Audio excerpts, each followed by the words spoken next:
April showers bring May housing inventory. Hey everyone, it's Alyson Wall, your real estate strategist and realtor for the South Denver area. It is time for the Denver housing market update. Let's dive right into the May numbers. We had 6,800 new listings this past month. That is up 600 from the month before. That puts us up 10% month over month and up 18% year over year. We saw 4,100 homes go under contract. That is down 350 homes from the month before. That puts us down 8% month over month, but it still puts us up 5% year over year. We saw 3,800 closings. That is up 400 from the previous month. That is up 11% month over month and up 3% year over year. Our weeks of inventory increased again, so we went up another week. We're back to more than 3 1/3 months of inventory, but it is still the spring market. Buyers are active and we are seeing our average days on market and our median days on market decrease. We are down 11 days on average and down almost a week, 6 days on the median. All right, let's look at those May home prices. The average closed price for all homes came in at $711,000. That is up $24,000 month over month, up about 3.5% month over month. But year over year, we're down about 1.2%. The single family home price average came in at $795,000. This is also up $24,000 month over month. This is a 3% increase from the previous month, but year over year, we're down 2%. Condos and townhomes roll in at $437,000 on average. This is up $10,000. This puts us up 2% month over month, but we are still down 5.5% year over year. All right, over to those median sold prices. Let's get those outliers out of the mix, right? The median sold price of all homes comes in at $600,000. This is up $10,000 from the month before. This puts us up about 1.5% month over month, but there is no change year over year. Median price for a single family home is coming in at $660,000. That is up $8,000 from the month before, so that's also up just a little over 1% month over month. Again, flat year over year. And condos and townhomes come in at $385,000. That's the exact same as they were last month, and no change from last year either. Our list price to sales price ratio has moved up 0.4% from 97.4 to 97.8. Again, this is par for the course in the spring market, a little less discount for the buyer, a little less motivation for the houses that are premium and favored, so you don't get quite as much discount. All right, let's move over to takeaways. First of all, inventory continues to increase. We're up at least a week over the last month. We had 4,100 homes go under contract, but 6,800 hit the market. If we continue on this pace, boy, oh boy, are we going to have a lot of available inventory, which means sellers are going to struggle to get the price that they want. Buyers actually struggle in that market because they have so much choice, and we're already seeing that. But when there is that much choice, sellers are the bigger losers, not the buyers. Buyers get more leverage, but it just takes them longer to make a decision. You have so many options in front of you. And even now, in what I would consider a fairly balanced market on the whole, segments are different. We see buyers taking their time. And as I've shared before, going under contract and then still seeing another home and wanting to go look at it, possibly bailing during inspection, that uncertainty, that so much choice, right? That's the difference between a Whole Foods or Trader Joe's and a Walmart. They are different in class, but the volume of choice is just challenging buyers right now. The other piece is look at pricing. So average pricing is going up, but median pricing is staying the same. Right now, we are no different year over year, but when we look at our average pricing, we are seeing our spring growth. So last year, we saw quite a bit of spring growth. We actually moved almost 6 figures over 4 months last year. This year, we've moved about $40,000 on average. But year over year, when we look at the median, when we say if we take out the outliers, there's not a lot of difference for where we are. I mean, we're flat for condos and townhomes, we're flat for single family, we're flat overall.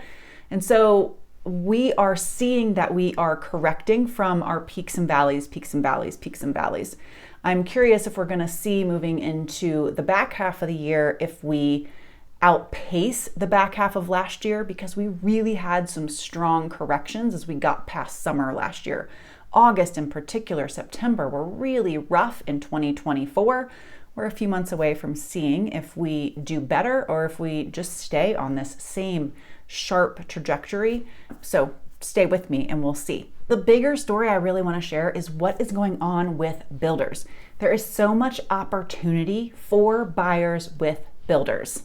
Nationally, about a third of builders cut prices or boosted incentives in March, which is the last national data point.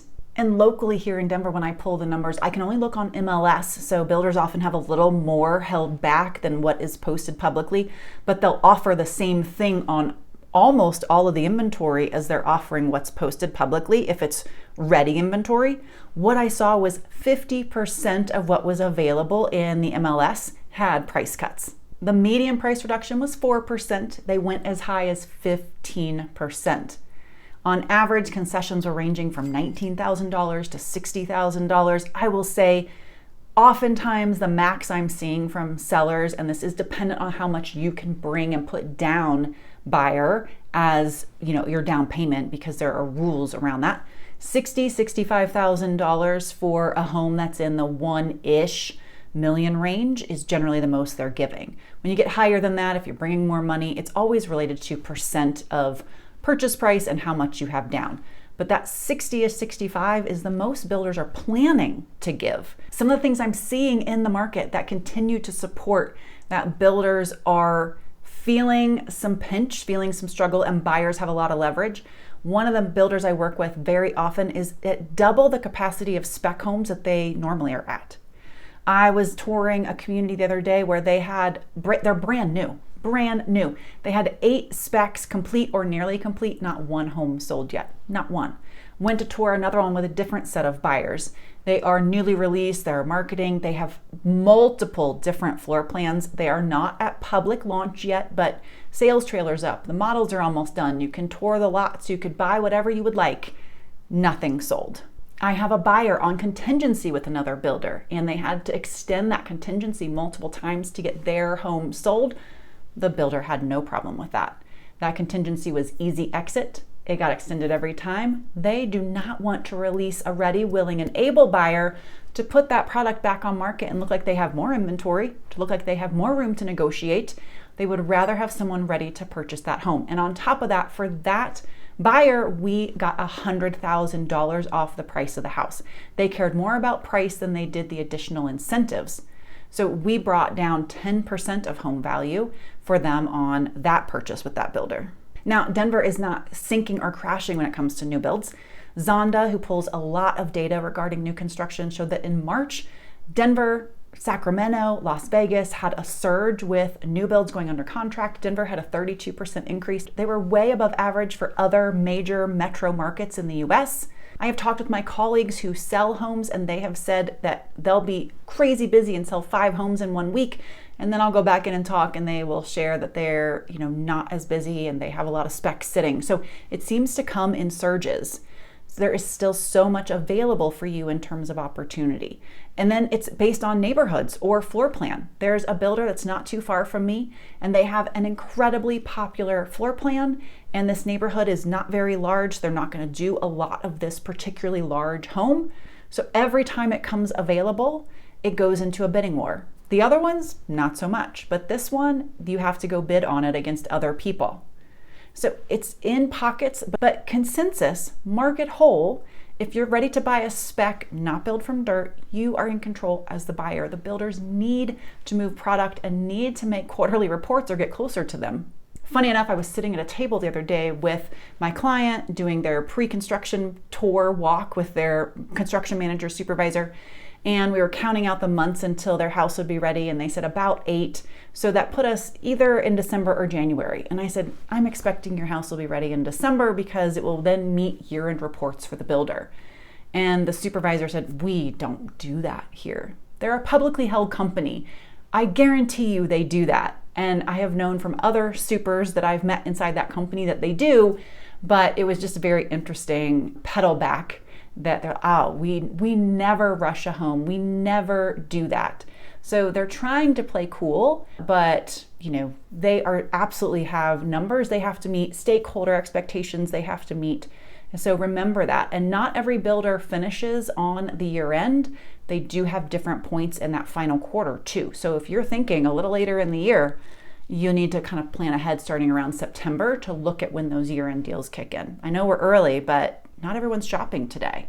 So on average, a builder is expecting to give away about 5% of the home price in incentives, concessions, upgrades.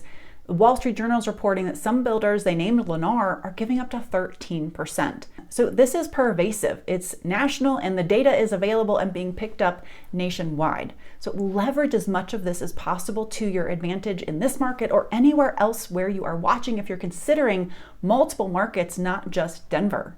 By the end of Q2, builder sales were down 11.5% year over year. Pending sales were at a 2-year low, and builders are holding 2.6 homes per community on average, which to us doesn't mean anything, but when they're looking at how they count their held homes, that to them is much higher than usual. They're not quite at, let's flash all the red lights and go into emergency mode, but they're not used to holding that on average across all of their communities. When I share this with some of my clients in one-on-one conversations, one of the questions that comes up is, so I don't even understand, why are these builders still building specs? Why don't we just go back to the old way where I would go write a contract, they would give me my dirt lot, I would wait for 2 or 3 months, then they would break ground on the dirt and then go build my house. You can still do that in a couple places. So Toll Brothers still does it, Shea still does it. Those builders are also building specs, but those are 2 of the builders that still offer a lot of dirt start options. But most other builders, as we've talked about, are predominantly spec construction now. And it's because it's to their advantage. They get to control costs. They get to project. They get to buy in bulk. They get to beat tariffs. As tariffs come, they get to buy more in bulk. And they find places to hold as much of that as they can. So they get to really tighten up their costs, pinch pennies, shave where possible. Because in a market like this, where the demand from the buyer is so low that they can't necessarily raise prices to counter the cost increase they're going to see from potential tariffs coming down the road. They need to shave in every possible place to maintain the profit margin they have while they're incentivizing more than usual to get the home sold and meet numbers. So they're seeing their profit margins decrease while they're trying to get those numbers moved. And they are trying to do everything they can to shave costs. And the specs actually help them do that. Now, in no way am I feeling bad for them. They make so much money, and you shouldn't feel bad either. We want to take them to the cleaners and get everything we can out of them. But that is why they are predominantly doing specs. When they've completed a house and they know the numbers on it, they know exactly how much margin they have on that house, that floor plan, to give away in incentives to you. The plus side for you is that the house is usually done, close to done. You aren't waiting for so long. When we did these dirt starts, it required that you wait 9 months, 11 months, 14 months. And there is a lot of impatience in the market, right? That's double moves and extra cost, inconvenience. You may not live in the zone where your kids are going to go to school. And depending on which school district that is, they may or may not want to let you in until you actually own that house. There's one in particular that's very strict about zoning. And so we condense that time frame and it streamlines everything. And many buyers care much more about speed, time, and the feel and reality today of a discount than they do about customizations. So a lot of it works in your favor, but the answer is it's really all about the builder.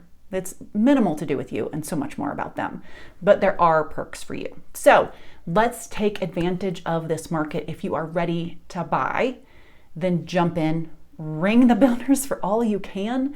We are talking price cuts, we're talking upgrades, we're talking appliances, window coverings, possibly getting that backyard landscaping done if it's not standard, maybe fencing, and get as much buy down power as you can. Pull that rate down. Maybe it's permanent buy down, temporary buy down, a combination of both.